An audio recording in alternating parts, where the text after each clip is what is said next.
गांव की गलियों में एक नाम बहुत मशहूर था, मीरा की गुड़िया। मीरा एक विधवा माँ थी और उसकी दुनिया उसकी छोटी बेटी गुड़िया में सिमटी हुई थी।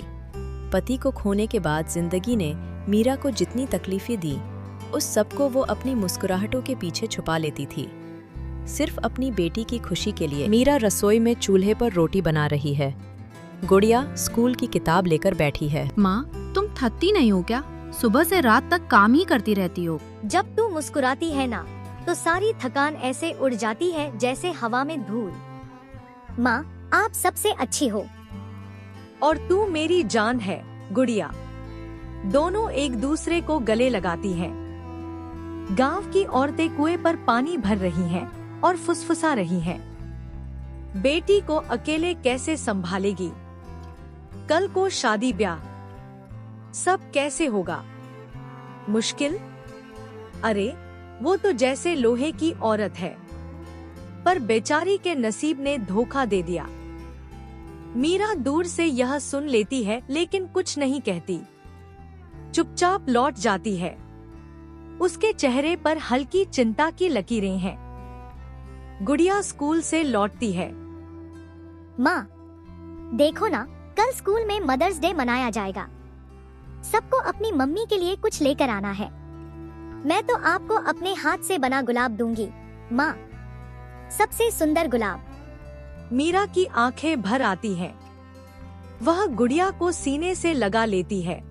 मीरा गांव के खेत में मजदूरी कर रही है।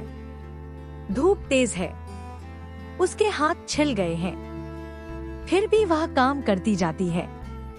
मन में बेटी की जरूरतों का ख्याल है। सांझ को वह घर लौटती है। कपड़े गीले हैं, आंखों में थकान, लेकिन चेहरे पर मुस्कान है।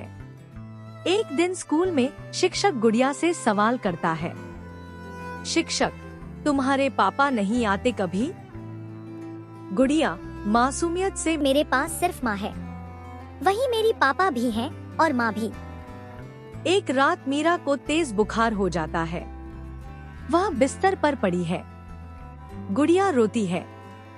गुड़िया, माँ, उठो ना, मुझे डर लग रहा है। मीरा कमजोर स्वर में, डरो मत बेटा, मैं ठीक हो जाऊंगी। गुड़िया गांव के वैद्य को बुलाने अकेली निकलती है।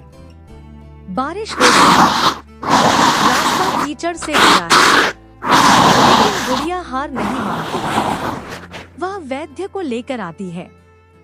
वैद्य, इस बच्ची का हौसला देखो, माँ को बचा लाई अकेली।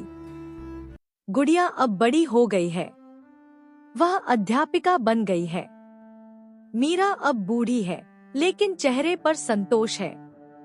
गुड़िया, माँ, जो कुछ भी हूँ, आपकी बदौलत हूँ। मीरा मुस्कुराते हुए, और तू ही मेरी जीती जागती